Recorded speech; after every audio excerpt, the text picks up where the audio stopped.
Ghatal master plan নিয়ে উদ্যোগী রাজ্য। নদী ঘেরা ঘাটাল পরিদর্শনের সেচ মন্ত্রী এবং সেচ দপ্তরের আধিকারিকদের নিয়ে বৈঠকও করা হয়। ঘাটাল মাস্টার প্ল্যান নিয়ে উদ্যোগী রাজ্য, বিস্তারিত জানবো প্রতিনিধি সুকান্ত এই মুহূর্তে আমাদের সঙ্গে রয়েছেন। সুকান্ত, ঠিক কি উদ্যোগ আজকে চোখে পড়লো?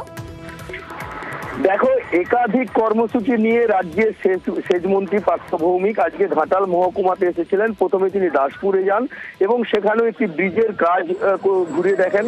তারপর ঘাটালে এসে যে সেচ বাংলো, সেই সেচ বাংলোয় সেচ দপ্তরের আধিকারিক সহ উপস্থিত ছিলেন মন্ত্রী মানস রঞ্জন ভূঁইয়া এবং পশ্চিম মেদিনীপুর জেলার ডিএম সভাধিপতি সব প্রশাসনিক আধিকারিকদের নিয়ে বৈঠক করেন এবং তারপর সংবাদ মাধ্যমের কাছে তিনি জানান যে রাজ্য এককভাবে এই ঘাটাল মাস্টার প্ল্যানে উদ্যোগী।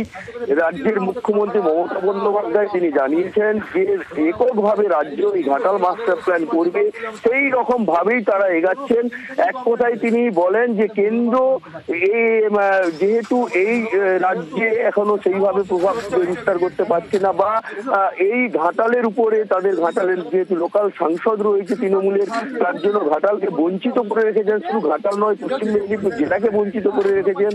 তার ফলেই কেন্দ্রের কোনো সাহায্যের দরকার নেই, এককভাবে মুখ্যমন্ত্রী রাজ্যের অর্থেই ঘাটাল মাস্টার প্ল্যান রূপায়ণ করবেন এবং তার জন্য রূপরেখাও তৈরি হয়েছে বলে তিনি জানিয়েছেন। এরপরে তিনি মনসুকা এলাকায় যান, সেখানেও একটি ব্রিজের কাজ ঘুরে দেখেন এবং মনসুকাতে গিয়ে তিনি বিরোধী দলনেতা শুভেন্দু অধিকারীকে খোঁচা দিয়েছেন।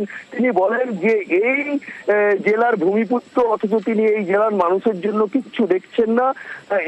যে ঘাটাল মাস্টার প্ল্যান ঘাটালবাসীর যে বন্যার সময় যে কষ্ট, সেই কষ্টের ভাগিদার তিনি হতে চাইছেন না, অর্থাৎ এই মানুষকে দুঃখ দুর্দশার মধ্যেই ফেলে রাখতে চাইছেন।